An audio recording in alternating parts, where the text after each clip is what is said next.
اما انا فاتمنى المغفرہ، میں مغفرت کی تمنا کرتا ہوں کہ اللہ مجھے بخش دے۔ اللہ اکبر۔ یہ چاروں نوجوان ہجر میں بات کر رہے ہیں، ہجر میں بات کر رہے ہیں۔ تو چاروں کی تمنا کیا ہے؟ ایک عبداللہ کہتے ہیں کہ میں خلافت کی تمنا کرتا ہوں۔ عروہ کہتے ہیں اتنا بڑا عالم بنوں کہ لوگ مجھ سے علم سیکھیں، لوگ مجھ سے علم سیکھیں۔ مصعب کیا کہتے ہیں کہ میں عراق کی عورت سے شادی کروں اور طلحہ کی بیٹی عائشہ اور حسین رضی اللہ تعالیٰ عنہ کی بیٹی سکینہ کو میں نکاح میں جمع کرنا چاہتا ہوں۔ اور حضرت عبداللہ بن عمر رضی اللہ تعالیٰ عنہ کہتے ہیں کہ میں مغفرت کی تمنا کرتا ہوں۔ امام ذہبی رحمۃ اللہ علیہ اس واقعے کو ذکر کرنے کے بعد کہتے ہیں لعل ابن عمر قد غفر لہ، یہی امید ہے کہ حضرت عبداللہ بن عمر رضی اللہ تعالیٰ عنہ کو بخشش مل گئی، یہی امید ہے۔ اور انشاءاللہ کیونکہ نبی کریم صلی اللہ علیہ وسلم نے کہا تھا حضرت عبداللہ بن عمر رضی اللہ تعالیٰ عنہ کے بارے میں بہت کچھ کہا تھا۔ تو یہ دیکھیے کہ یہ چاروں نوجوان ہیں اور چاروں جس جگہ پر جمع ہوئے ہیں وہ بھی دنیا کی بہترین جگہ، دنیا کی بہترین جگہ، اور جو سوچ اور فکر ہے یہ بہترین سوچ فکر پلاننگ، اور بیٹے بھی عظیم لوگوں کے ہیں، بیٹے بھی عظیم لوگوں کے ہیں۔ ایک صحابی کے بیٹے عبداللہ بن عمر رضی اللہ تعالیٰ عنہ اور دوسرے بھی صحابی کے بیٹے، لیکن فرق کیا ہے کہ حضرت عبداللہ بن عمر رضی اللہ تعالیٰ عنہ یہ بھی صحابی اور عمر رضی اللہ تعالیٰ عنہ یہ بھی صحابی، اور زبیر رضی اللہ تعالیٰ عنہ یہ صحابی ہیں، اور ان کے بیٹے عروہ یہ تابعی ہیں، عروہ یہ تابعی ہیں، اور مصعب بھی تابعی ہیں، اور عبداللہ کے بارے میں یہ بات ہے کہ صغار صحابی میں سے ہیں، اور کچھ لوگوں نے کہا کہ تابعی ہیں۔ تو اب سوچئے کہ صحابہ کے لڑکے اس طرح سے ہوتے تھے، صحابہ کے لڑکے اس طرح سے ہوتے تھے کہ آگے کیا کرنا ہے، آگے کیا کرنا ہے امت کے لیے، دین کے لیے، یہ پلاننگ کرتے تھے۔ اور جمع بھی جہاں ہو رہے ہیں وہ عظیم الشان جگہ ہے، عظیم الشان جگہ ہے، اور اللہ کے فضل و کرم سے سب کی تمنائیں پوری بھی ہو گئی، سب کی تمنائیں پوری بھی ہو گئی۔ تعجب کریں گے، یہ جو عبداللہ ہیں جو خلافت تمنا کر رہے ہیں یہ حجاز کے خلیفہ مقرر ہوئے تھے، حجاز کے خلیفہ مقرر ہوئے تھے۔ اور مصعب بن زبیر کہتے ہیں، مصعب بن عمیر ایک الگ صحابی ہیں، یاد رکھیے، ایک الگ صحابی ہیں مصعب بن عمیر، یہ مصعب بن زبیر ہیں، یہ تابعی ہیں۔ انہوں نے کیا کہا تھا کہ میں عراق کی عورت سے نکاح کرنا چاہتا ہوں، اور طلحہ کی بیٹی عائشہ اور حسین رضی اللہ تعالیٰ عنہ کی بیٹی، دونوں صحابی کی بچی کو نکاح کرنا چاہتے تھے کہ میں نکاح میں جمع کر لوں، اور ایسا ہوا بھی۔ مصعب بن زبیر عراق کے گورنر مقرر ہوئے، امیر بنے عراق کے، اور دونوں عورتوں سے نکاح بھی کیا، دونوں عورتوں سے نکاح بھی کیا۔ اور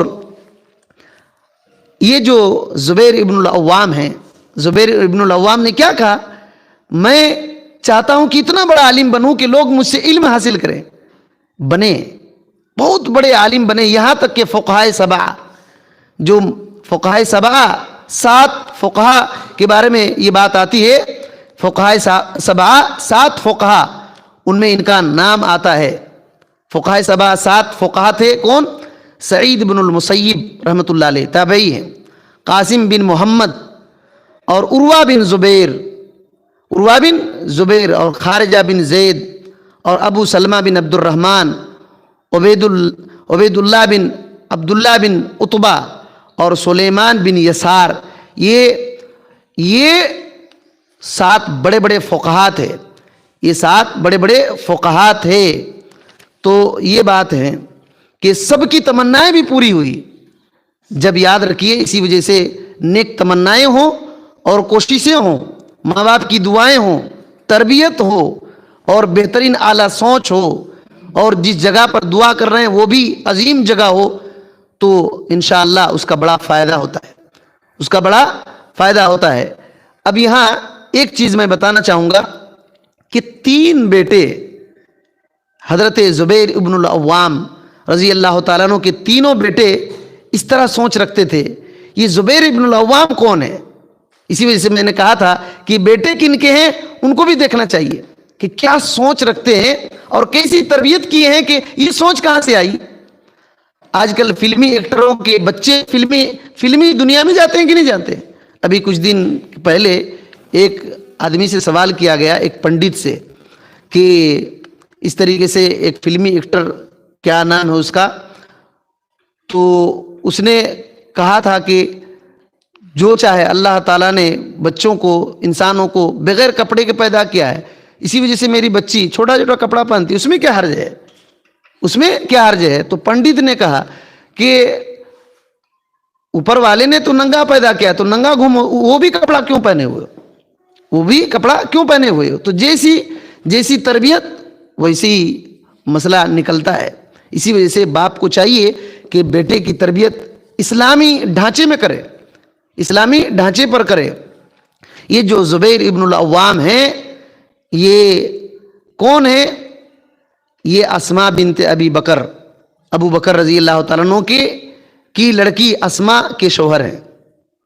حضرت ابو بکر کی بیٹی اسماء تھی نا، عائشہ تھی. عائشہ کو نبی کریم صلی اللہ علیہ وسلم نے شادی کیا، اور یہ جو اسماء ہیں ان کا نکاح زبیر ابن العوام سے ہوئی. تو نبی کریم صلی اللہ علیہ وسلم کے ساڑھو ہیں، اور ایک طرف سے پھوپھا کے بچے بھی ہیں. یہ ایک طرف سے پھوپھا کے بچے ہیں. تقریباً 20 اولاد تھی ان کی. زبیر ابن العوام کے تقریباً 20 اولاد تھی اور 7 بیویاں تھیں. 7 بیویاں تھیں. اور ماں کون ہے ان کی ماں کون ہے زبیر ابن العوام کے؟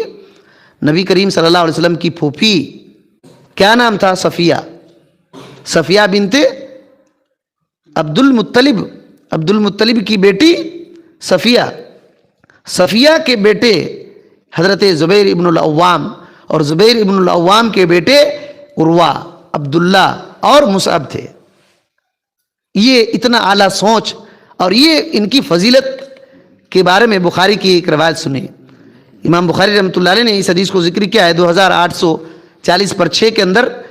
آپ نے کہا ان لکل نبی حواریہ، حواری و حواری الزبیر ابن العوام، کہ ہر نبی کے کچھ حواری ہیں، ہر نبی کے کچھ حواری ہیں، اور میرے حواری زبیر ابن العوام ہیں. نبی صلی اللہ علیہ وسلم نے کہا کہ ہر نبی کے کچھ حواری ہیں. حواری بولے تو مددگار، مدد کرنے والے. میرے حواری زبیر ابن العوام ہیں، یہ نبی صلی اللہ علیہ وسلم کہتے ہیں. تو کتنا اعلیٰ مقام ان کا ہوگا. اور عشرہ مبشرہ میں سے ہیں، عشرہ مبشرہ میں سے ہیں زبیر ابن العوام، جن صحابہ کرام کو ایک ہی مجلس میں نبی کریم صلی اللہ علیہ وسلم نے جنت کی بشارت سنائی. انہی میں سے زبیر ابن العوام بھی ہیں. اور ان کے بارے میں ایک موقع پر اللہ کے نبی صلی اللہ علیہ وسلم نے بنو قریظہ کے موقع پر آپ صلی اللہ علیہ وسلم نے کہا تھا فدا کا ابی و امی، میرے ماں باپ تم پر فدا ہو اے زبیر، میرے ماں باپ تم پر فدا ہوں. یہ بات بخاری کے اندر ہے 3720 کے اندر. اور ترمذی کی ایک حدیث ہے 2740/7 کے اندر جنت کی بشارت سنائی اللہ کے نبی صلی اللہ علیہ وسلم نے. اللہ کے نبی صلی اللہ علیہ وسلم نے جنت کی بشارت سنائی. اور ان کے قاتل کے بارے میں، ان کو قتل کیا گیا، ان کے بارے میں کہا کہ وہ جہنم میں جائے گا. اللہ کے نبی صلی اللہ علیہ وسلم نے کہا تھا کہ زبیر کو قتل کرنے والا جہنم میں جائے گا. تو اتنا اس طریقے سے مسئلہ ہے. تو بیٹے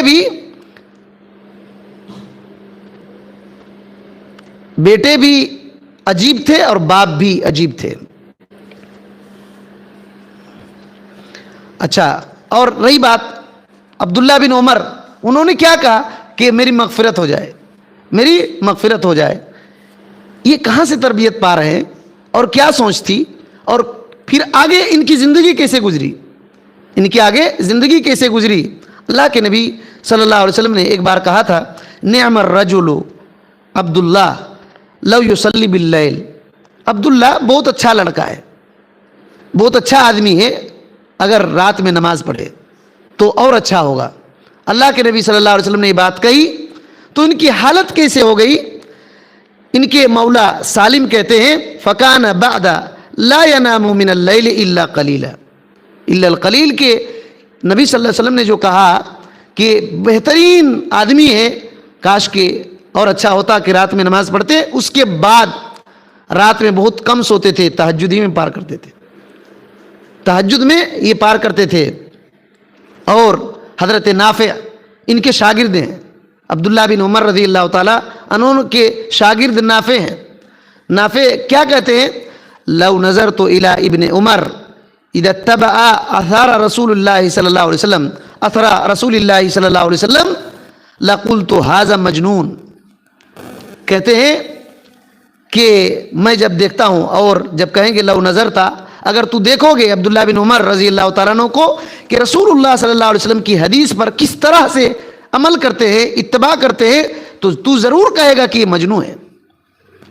اتنا زیادہ نبی کریم صلی اللہ علیہ وسلم کی اتباع کرنے والے کہ اگر تم دیکھ لو گے، لو نظر تھا الی ابن عمر، اگر تو عمر رضی اللہ تعالیٰ عنہ کے بیٹے کو دیکھ لو گے رسول اللہ صلی اللہ علیہ وسلم کی حدیث پر عمل کرتے ہوئے، اتباع کرتے ہوئے، تو ضرور کہے گا کہ یہ تو دیوانے ہیں. اتنا زیادہ مجنون کہو گے، اتنا زیادہ نبی کریم صلی اللہ علیہ وسلم کی حدیث کے پیروکار تھے. آج کل لوگ کہتے ہیں نا، زیادہ بچ کر چلیں گے تو کہیں گے کہ شاید دماغ خراب ہو گیا ہے، ہوشیار نہیں، کہتے ہیں کہ نہیں، دنیا کی ہوشیارگی نہیں ہے ان کو، حالانکہ وہ سب سے بڑا ہوشیار رہتا ہے، آخرت کی فکریں ہیں ان کو. تو یہ بات ہے. اور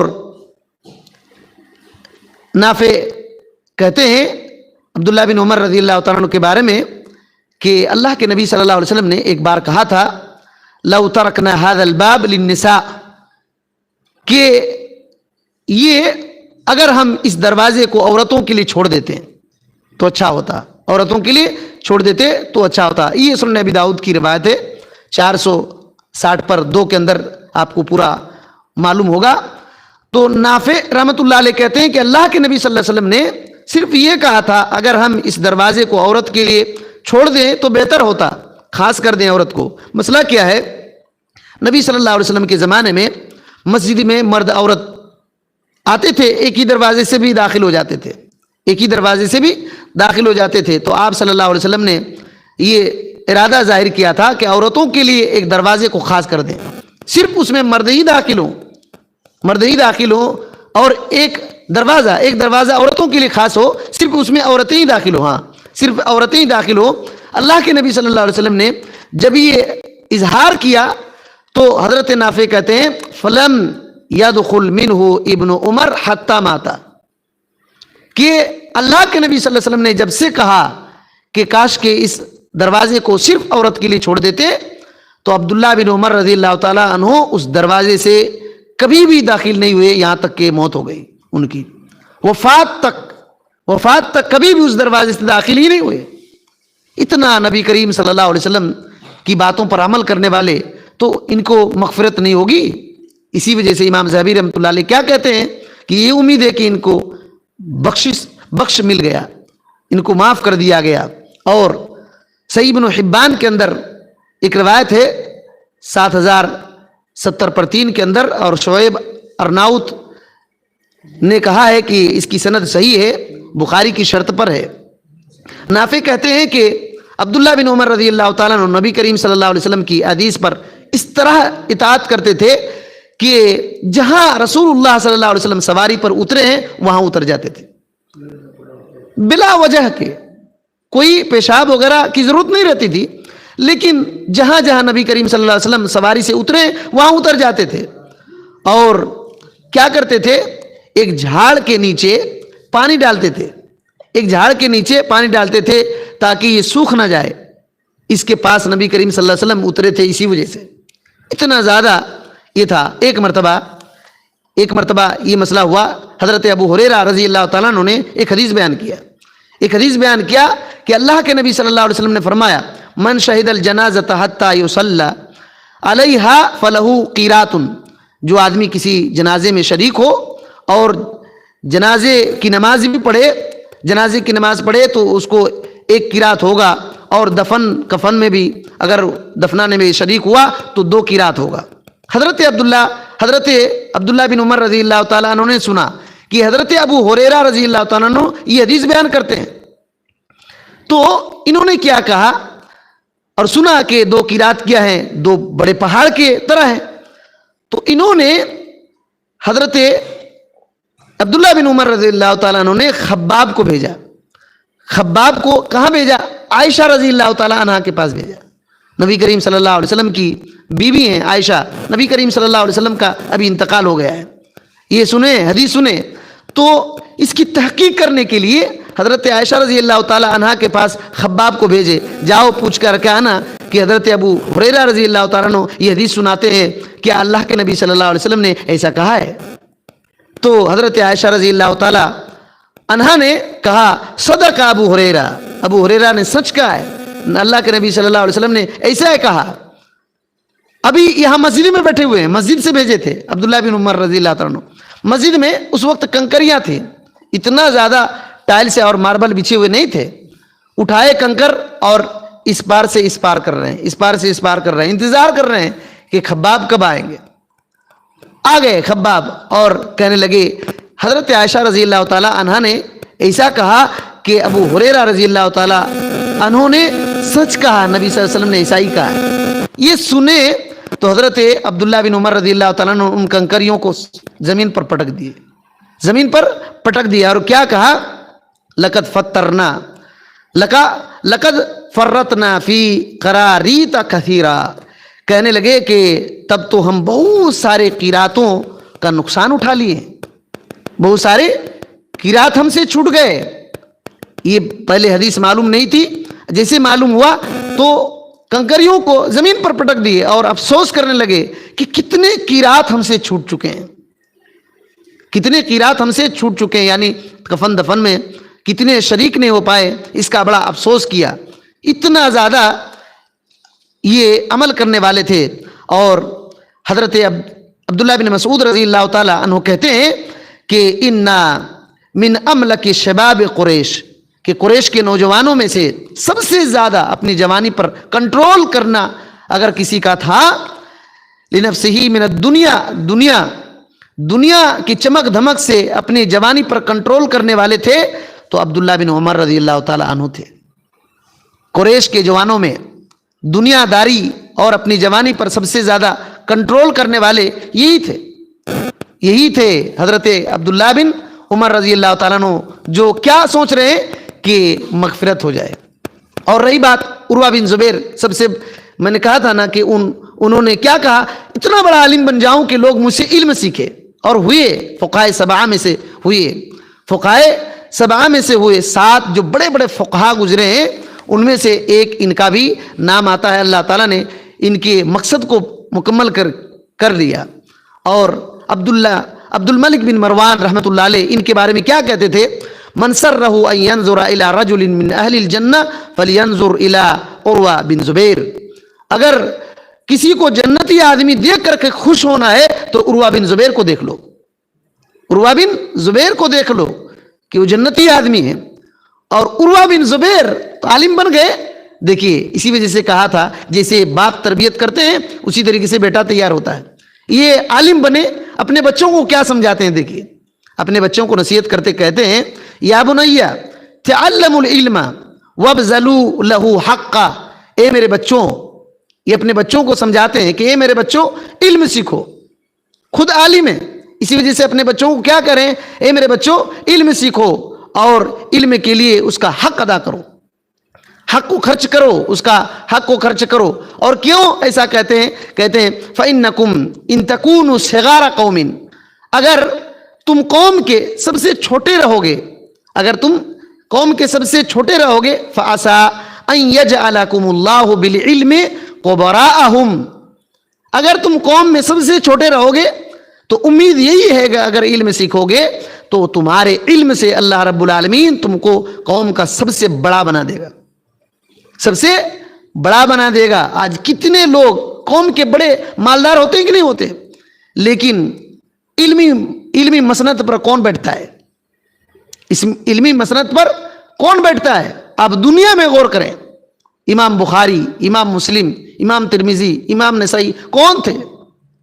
ان کے زمانے میں بڑے بڑے بادشاہ گزرے ہیں, کسی کو ایک بادشاہ اور ایک امیر کا نام پتہ نہیں ہے اس زمانے میں, لیکن امام بخاری کا نام ابھی زندہ ہے کہ نہیں ہے؟ اس زمانے میں تو بہت سارے مالدار گزر گئے لیکن امام بخاری کا نام مٹا. ایک بھی نام بتا دیجئے کہ امام بخاری رحمۃ اللہ علیہ کے زمانے میں یہ مالدار کا نام میں جانتا ہوں, ایک بھی آدمی بولیے, کوئی بول سکیں گے؟ لیکن بچپن سے سن رہے کہ نہیں, امام بخاری محدث تھے. کیوں؟ اللہ تعالیٰ نے وہ مقام ان کا بلند کیا, اور بڑے بڑے بادشاہ رہنے کے باوجود بھی قاضی القضات کس کو رکھتے تھے؟ عالم ہی کو رکھتے تھے نا. اسی وجہ سے اپنے بچوں کو کیا نصیحت کر رہے ہیں؟ قوم کے سب سے چھوٹے رہو گے لیکن تمہارے علم کی وجہ سے اللہ رب العالمین قوم کا سب سے بڑا تم ہی کو بنائے گا, قوم کا سب سے بڑا تم ہی کو بنائے گا. اور افسوس کرتے ہوئے کہتے تھے, اللہ اکبر, کیا کہتے تھے؟ کہتے تھے حل فی الدنیا شیء اقبح من شیخ جاہل. کہتے تھے افسوس کرتے ہوئے کہ کیا دنیا میں جاہل بوڑھا سے بھی کوئی برا ہو سکتا ہے؟ دیکھیے کیا کہتے تھے, دنیا میں جاہل بوڑھا سے بھی کوئی برا ہو سکتا ہے. یعنی سب سے برا وہ آدمی جو بوڑھا ہو گیا اور علم نہیں سیکھا, بوڑھا ہو گیا اور علم نہیں سیکھا, وہ اس سے برا کوئی آدمی ہی نہیں ہے. اللہ اکبر. یہ کون کہتے تھے؟ عروہ بن زبیر, جو صحابی رسول حضرت زبیر ابن العوام رضی اللہ تعالیٰ عنہ کے بیٹے عروہ, یہ تابعی ہیں. یہ اس طریقے سے کہا کرتے تھے. تو آج کتنے لوگ بوڑھا ہو جاتے ہیں, مر جاتے ہیں, لیکن اللہ کی پہچان معرفت دین کا علم نہیں. نماز کیسے پڑھتے ہیں, لا الہ الا اللہ کا معنی مطلب کیا ہے معلوم نہیں, بوڑھا ہو کر کے مر جاتے ہیں. یاد رکھیے, جاہل رہنا بہت بڑی بیماری ہے, جہالت. صحیح علم یہ دوا ہے, علاج ہے جہالت کا. صحیح علم یہ دوا ہے, علاج ہے جہالت کا. اور یہ بات آتی ہے کہ آخری عمر میں, یہ بات روایت کی گئی ہے کہ آخری عمر میں ان کا ٹانگ کاٹ دیا گیا, ان کے پیر کاٹ دیے گئے کسی زخم کی وجہ سے. تو یہ کیا کہتے تھے, اما والذی حملنی علیک فی اتمات اللیل الی المساجد. کہتے تھے قسم ہے اس ذات کی, ٹانگ کاٹ دیا گیا تھا کسی بیماری کی وجہ سے, تو ٹانگ کو کہتے تھے قسم ہے اس ذات کی کہ تجھ پر بوجھ, جو اپنا جسم کا بوجھ لے کر کے جاتا تھا, اے ٹانگ, راتوں میں مسجد ہی کی طرف جاتا تھا میں. اپنے ٹانگ سے کہتے تھے کہ اللہ رب العالمین کی قسم ہے, جو اللہ میرے جسم کو تمہارے اوپر لاد کر کے لے جاتا تھا راتوں میں مسجد ہی کی طرف جاتا تھا. اب سوچئے کہ ان کا افسوس نہیں کہ ٹانگ کٹ گیا, اور یہ کہہ رہے ہیں کہ اس ذات کی قسم جس نے تجھ پر بوجھ ڈال کر کے میرے جسم کو مسجد کی طرف لے گیا. مطلب کیا ہے کہ تجھ پر چل کر کے میں حرام کی طرف نہیں گیا. اور یہ عورتیں ہیں, عائشہ بنت طلحہ رضی اللہ تعالیٰ عنہ کی بیٹی عائشہ, طلحہ بن عبید اللہ, یہ عائشہ رضی اللہ تعالیٰ عنہ کی بہن ہے. یہ عائشہ رضی اللہ تعالیٰ عنہ کی بہن کی بچی ہے. ان کی امی کا کیا نام تھا؟ ام کلثوم. حضرت ابو بکر صدیق رضی اللہ تعالیٰ عنہ کی بیٹی ام کلثوم انہی کی بچی تھی. تو یہ اس طریقے سے ہے. اور حضرت سقینہ, تو آپ کو معلوم ہے سقینہ یہ بیٹی تھی حسین رضی اللہ تعالیٰ عنہ کی. اور حسین کن کے بیٹے ہیں؟ حضرت علی رضی اللہ تعالیٰ عنہ. اور علی رضی اللہ تعالیٰ عنہ کون ہے؟ خلیفۃ المسلمین. اب سوچئے شادی کرنا چاہتے ہیں تو کن سے؟ آپ تعجب کریں گے, عائشہ بنت طلحہ, یہ ان کی خالہ عائشہ رضی اللہ تعالیٰ عنہا ہے نبی صلی اللہ علیہ وسلم کی بیوی. ان سے حدیث بیان کرتی تھی. اور سقینہ حضرت علی رضی اللہ تعالیٰ عنہ کی کون تھی؟ پوتی تھی. اپنے باپ حسین سے روایت کرتی ہیں, احادیث روایت کرتی ہیں, علم سکھاتی تھی. تو اس طریقے سے اب غور کریں کہ نوجوان اس طرح سے ہوتے تھے.